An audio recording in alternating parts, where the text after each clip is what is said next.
Vamos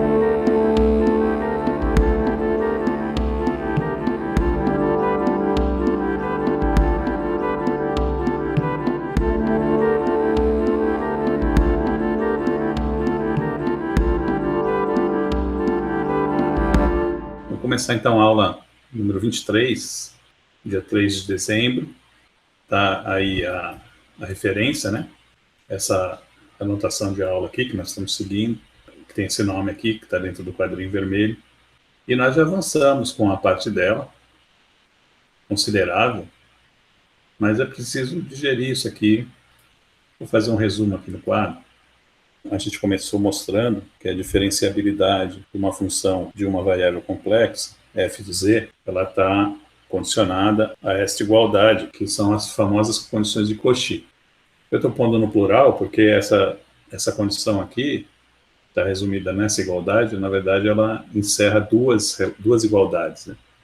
Porque, como é um número complexo, o resultado disso aqui é um número complexo, e o número complexo igualado a zero significa, independentemente, as partes real e imaginária iguais a zero.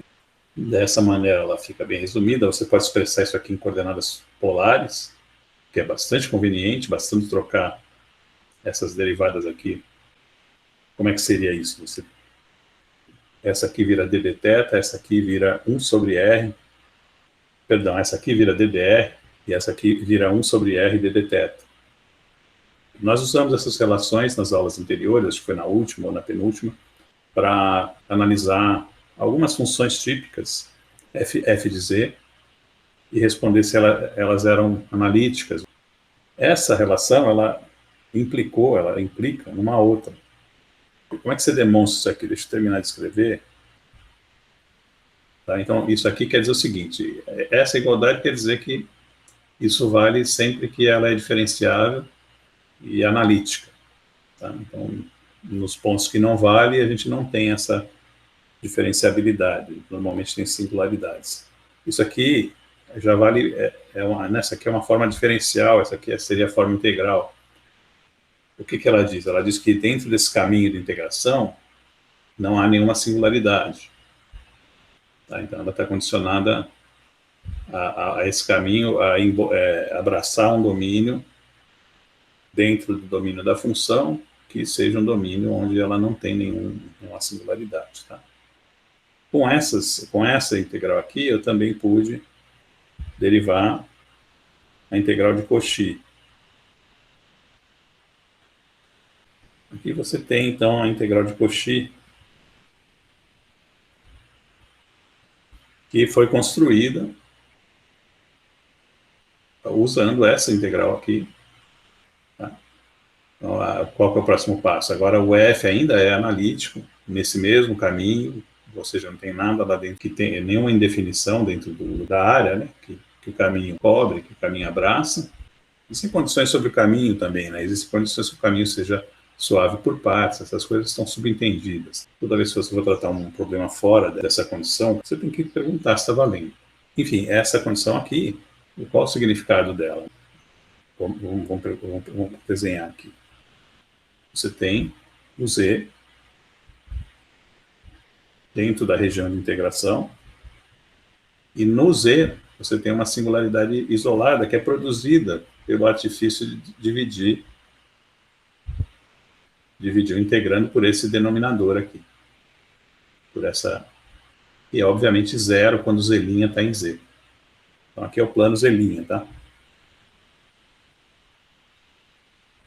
Como é que eu cheguei a essa conclusão? Eu deformei o caminho e fiz a integral circular aqui pertinho dessa singularidade isolada. Foi assim que eu fiz, para demonstrar isso. Eu já tinha feito antes, para alguns exemplos de integrais volumétricas e planas, na parte de integrais volumétricas e planas. Então, esse é um resumo, tá? Eu vou tentar, nas notas de aula, eu vou tentar fazer um anexo com o resumo que eu fiz já também assim, que nem esse aqui, parecido. Com todos os passos, né, as propriedades, não os passos de derivação estão nas notas de aula, elas mesmas. A partir dessa relação, a gente conseguiu uma outra, Isso aqui tem aqui um fator que eu acabei não colocando agora, que tem um fator importante, como não é uma igualdade a zero, ela faz diferença. Está um pouco espremidinho aqui, mas você vê, tá? É 1 dividido por 2π vezes i. Essa aqui também tem, por isso que eu lembrei. Esse mesmo fator, integral sobre o mesmo, tipo de caminho. E agora, a gente estendeu, de uma maneira relativamente simples, essa relação para potências inteiras positivas e também negativas, tá? As negativas são fáceis de verificar, porque toda vez que isso aqui é negativo, menos 1, então nzinho é o inteiro, tá? O nzinho. Toda vez que o nzinho é menos 1, menos 2, menos 3, esse denominador é um numerador, né? Por exemplo, quando n é igual a menos 1, ele não é nada, porque isso aqui é elevado a zero, quer dizer que não tem denominador, tá certo? Menos 2, você soma 1, fica menos 1, ele sobe. Então ele vira um numerador, ele multiplica uma função analítica, é uma função linear analítica também, o integrando fica todo analítico e dá zero. Então toda vez que esse n for menor que zero, a gente tem o zero, e a gente fez para o caso de n maior que zero, e esse foi o resultado, aqui maior ou igual, tá? Na verdade, eu não preciso escrever essa relação aqui, tá? Como foi a primeira que eu obtive, e a partir dessa aqui eu obtive essa aqui, se você notar, justamente o n igual a zero, na convenção de que a derivada enésima sempre positivo ou zero, esse nzinho aqui, né? Quando o n for zero, ela quer dizer a própria função, essa convenção.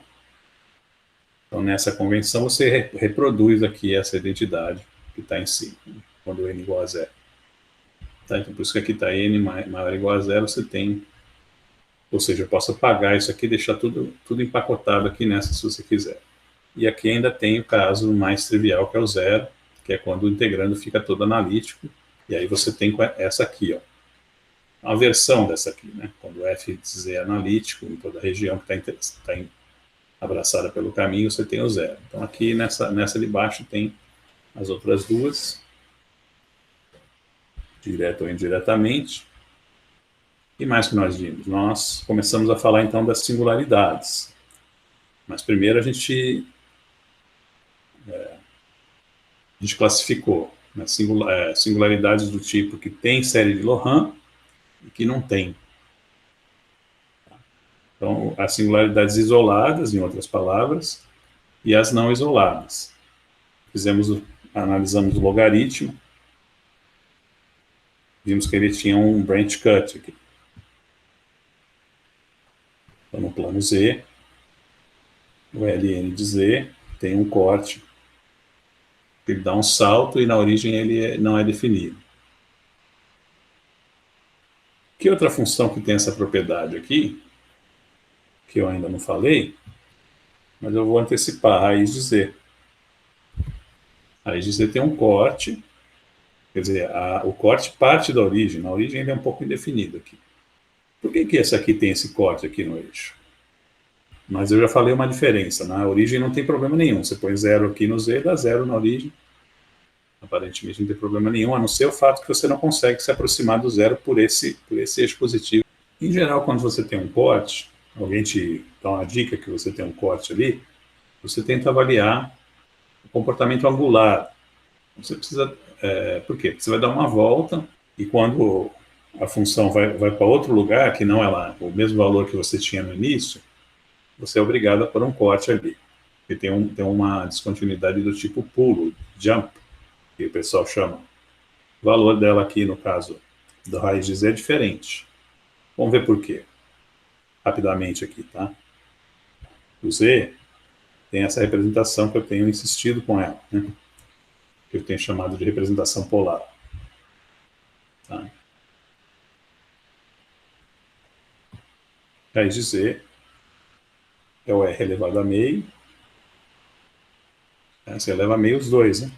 E o E elevado a I θ sobre 2. É o valor dessa função que eu estou avaliando. Não da. Então, o que acontece? Conforme o θ da variável varia de 0 até 2π, 0 aqui, 2π aqui, não é assim? Dá para ver? Dá. Vou apagar um pouquinho aqui, tentar deixar um pouco mais claro. 0 aqui no começo, de um certo ponto, faço um caminho circular, retorno no 2π. Mas veja, esse é o ângulo da variável.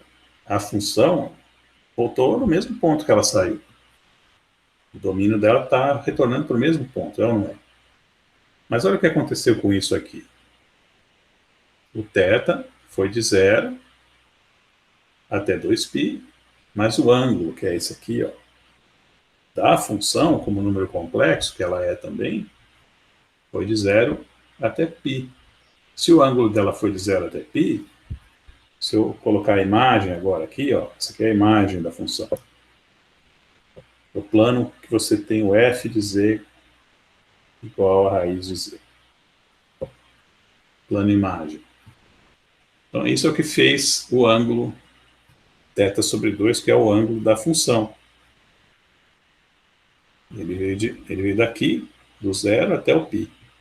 Lembrando a vocês que E elevado a π é igual a menos 1. E E elevado a 0 dá 1.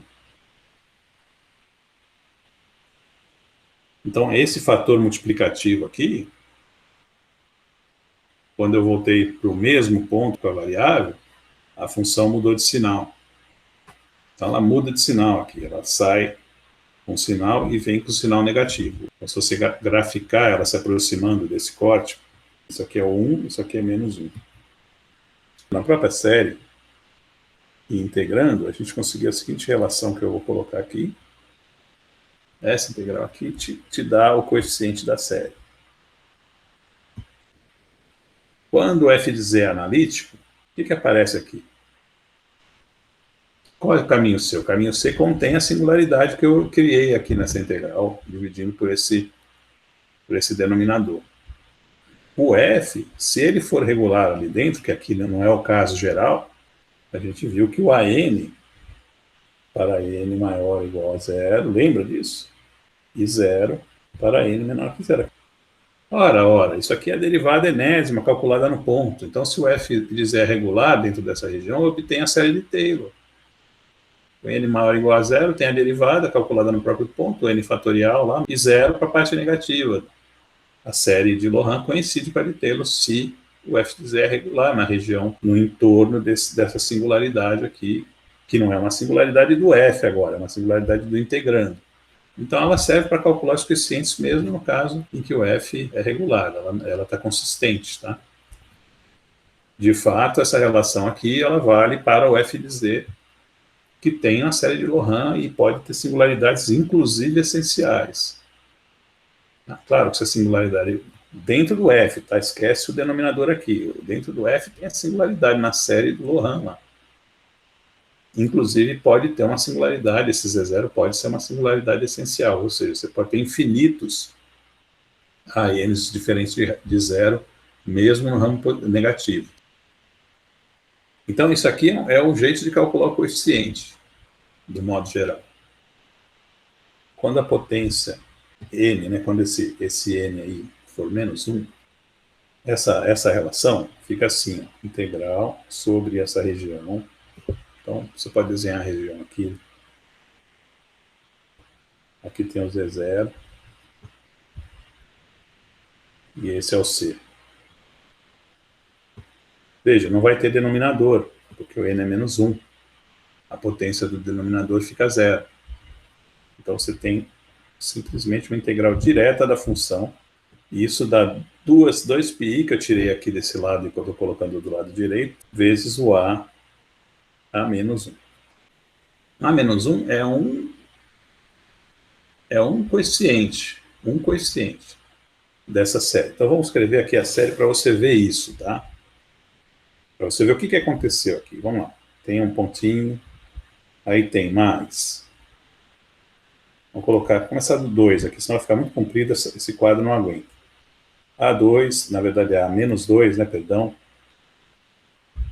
A menos 2, Z menos E0 ao quadrado. Então, isso aqui é o N igual a menos 2. Você veja que eu estou admitindo que ela pode ser, a singularidade pode ser essencial, ou seja, pode ter infinitos termos para o lado negativo. Está aqui o nosso A menos 1, que eu estou de olho nele aqui. Eu estou trabalhando em cima do que significa esse diabo aí. Tá? Mas aí, aqui começa o N igual a 0, né? Então eu vou resumir assim na anotação, porque é a parte não interessante, porque não tem singularidade. Essa parte aqui da série, ela pode ir até o infinito e vai normalmente. Z menos Z0 a N. Assim que você está olhando aqui para o f de z, representado na série infinita de Lohan. Então, o que aconteceu? O que essa relação está me dizendo? Olha, faz assim, pega aquele caminho que abraça essa singularidade aí, qualquer que seja ela pode ser essencial, basta que ela seja isolada. Ela pode ser qualquer uma das singularidades, inclusive é removível que o A-1 vai ser zero, porque ela só tem os positivos. Mas o resultado é independente disso, vai dar zero. Nos outros casos ela não dá zero. Aí são os casos interessantes, como eu estou qualificando aqui. O que vai acontecer se eu fizer essa integral direta sobre a função? De todos esses coeficientes, sobrou o A-1. Parece que todos os outros não contribuíram. Não aparece nenhum outro A que você quiser, sendo diferente de zero ou não. Tá? Sobrou só o A-1. Então, daí a nomenclatura. Esse A-1 é chamado de resíduo da integração. Tá?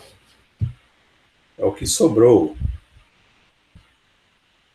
O A-1 não interessa a natureza da singularidade, é o que sobra da integração. Você passa uma integral de caminho, um caminho que abraça aquela singularidade. A única condição que a gente tem é que ela seja uma singularidade isolada dentro daquelas três que a gente classificou, e a sobra dessa integração é o resíduo.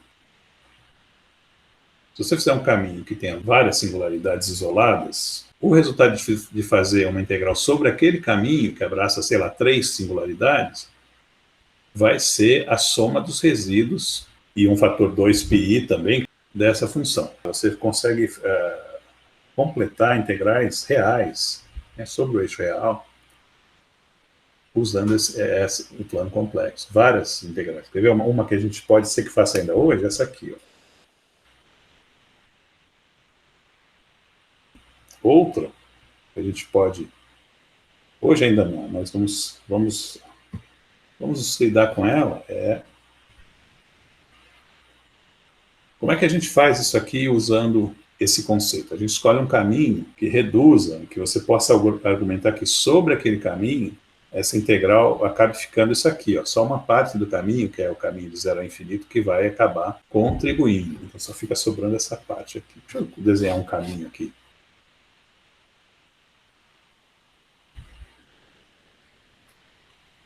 Mas aí a gente argumenta, olha, nesse raiozão aqui, se eu fizer ele indo para infinito, nesse arco aqui dá zero a contribuição, por causa que ela cai aqui, com a potência que é 1,5, né? 3 meios, quando esse Rzão vai para infinito. Vamos fazer aqui uma rápida inserção para esclarecer que a integral de contorno cai com R a meio, apesar do integrando cair com um R a 3 meios. Para obter a integral real, a gente usa aqui uma integral complexa, que no caminho ilustrado tem uma parte circular CR, cujo raio R vai ser elevado a infinito. Parametrizando a variável z no caminho circular CR, a gente obtém essas relações que estão aqui, com o z sendo dado por essa relação e a diferencial de z sendo dada por essa relação. Você vai notar que o R não varia, portanto a diferencial reflete apenas a variação do ângulo θ nesse caminho circular. A gente agora substitui essas relações na parte CR do caminho, nessa parte da integral aqui, e nota combinando as potências, que a integral cai com 1 sobre r meio e não com 1 sobre r 3 meios, que é o comportamento do integrando. O importante para nós aqui é que ela cai quando r é elevado a infinito. Então eu posso dizer que, como essa aqui vai contribuir zero, me sobram essas duas integrais aqui. Uma vem de infinito até zero, na variável x, que agora está sobre o eixo x. Sobre o eixo real, tá? Veja, esse desenho aqui, ele implica no seguinte: esses caminhos estão infinitesimalmente perto do eixo. Essa aqui vai somar com a de cima, porque essa aqui é de zero a infinito, e é positiva porque ela está no ramo em que a função é positiva, lembra? Na parte de cima é o mais. Na parte de baixo, o sinal disso aqui é menos. O mesmo valor, só que com sinal menos. Mas a integral vem de infinito até zero, então eu também troco o sinal dela. Então dá a mesma integral. A integral aparece duas vezes, indo e voltando, né? De zero até infinito, que é essa integral aqui. Então ela vai aparecer duas vezes essa integral, é igual ao resultado dos resíduos. Onde estão as singularidades desse integrando aqui? Além do branch cut que eu já pus aí, que eu estou evitando ele, fazendo essa deformação, né, do caminho, eu tenho, quando isso aqui é mais ou menos i, tem uma aqui e uma aqui, que estão dentro do caminho. Então elas vão estar de acordo, né? Eu vou calcular a soma dos resíduos nelas, vai me dar o resultado. Então eu vou conseguir completar essa integral. Mas vamos primeiro então avançar para ver como que eu calculo esse A-1, afinal de contas ele é importante, é o resíduo, tem até um nome especial. Vamos notar o seguinte: no caso de singularidade essencial, o que é singularidade essencial? É uma singularidade isolada que tem infinitos termos para o lado negativo, né? Eu não vou conseguir fazer isso, mas elas não são tão comuns.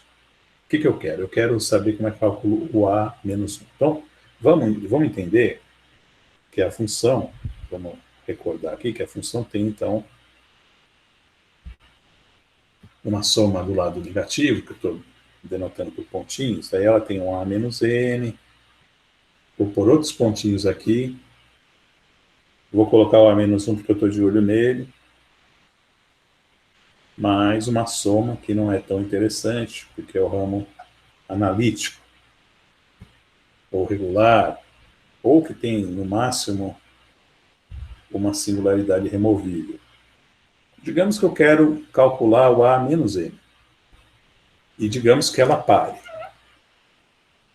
Por isso que eu te falei, agora nós vamos abandonar a singularidade essencial, e eu falei, né, eu já fiz várias ressalvas. Olha, quando você for escolher um caminho, evita a singularidade essencial, porque você não vai poder fazer isso. Aí tem infinitos caras aqui para trás, e isso não vai ser tão fácil de calcular o A-1, não. Se bem que você pode plugar naquela integral lá e tentar fazer também. Porque aquela integral que tem os coeficientes é para todo mundo. Põe o -1 no n e tenta fazer. Se sair, já calculou, mesmo ela sendo essencial. Então, se você sabe calcular fácil, você inclui ela dentro do caminho também, aí fica a teu critério.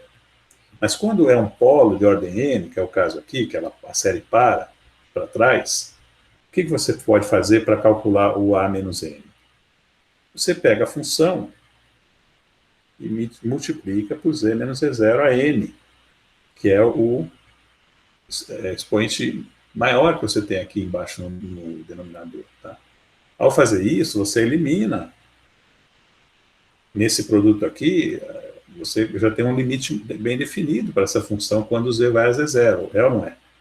Você tem o A menos n aqui, mais vai aumentando as potências de z menos z0 aqui para o lado direito. Tá? Então você multiplicou por esse fator, cancelou esse aqui, o próximo é uma potência a menos, então sobra um cara em cima, o próximo são duas potências a menos, então vai aparecer esse mesmo cara ao quadrado e assim por diante. Aqui já vai aparecer a n mais 1 nesse primeiro dessa. Na verdade, o n igual a zero dá o a zero vezes o próprio cara elevado a n e assim por diante. Então, essa parte da série que sobrou aqui, ela é regular agora. Então, você pode fazer o limite z menos z0 a n f de z para z indo a z0. Esse limite vai dar exatamente o a menos n. Tá?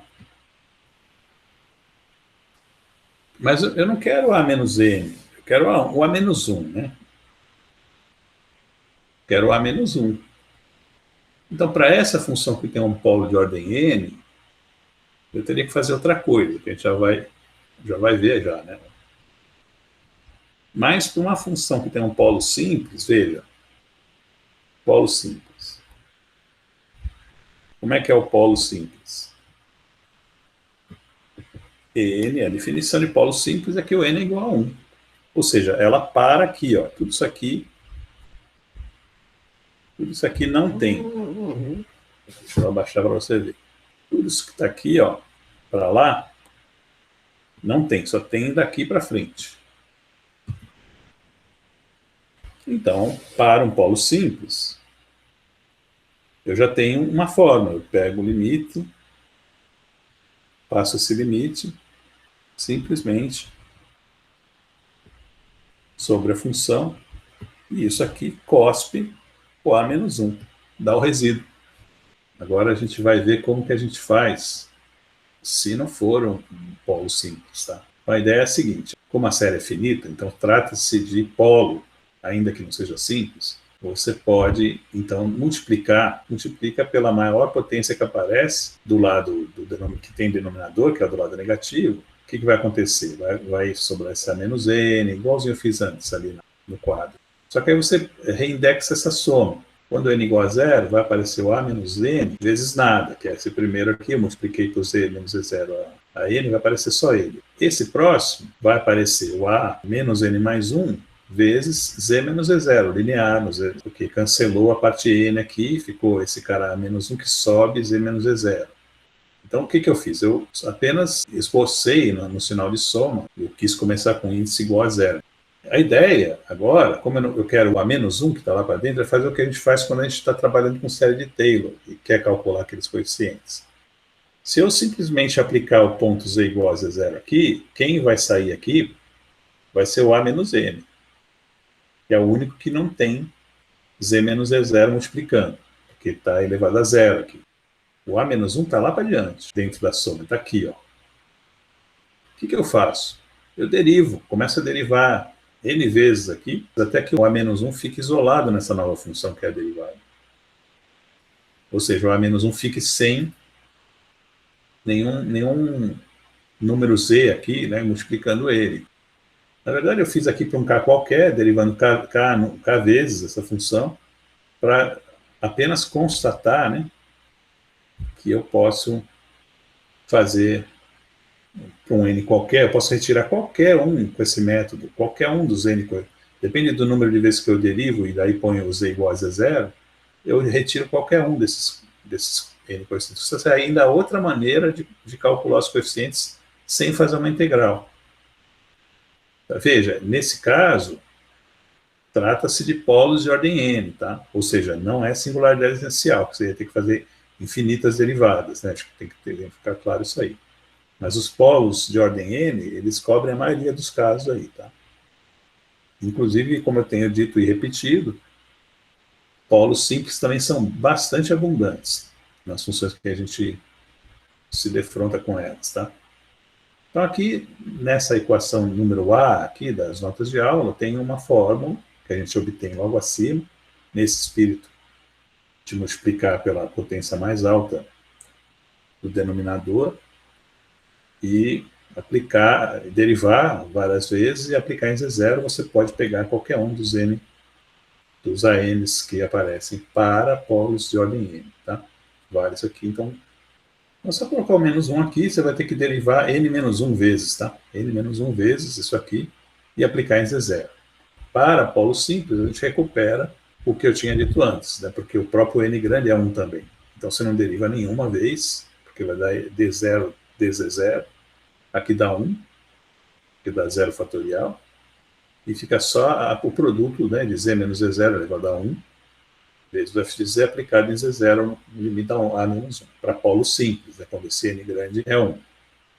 Vamos subir o quadro para resolver esse exemplo aqui das notas de aula. Estou aplicando L'Hopital, que deriva em cima dá 1, deriva embaixo dá cosseno, cosseno de κπ. Cosseno de κπ dá menos 1 elevado a k.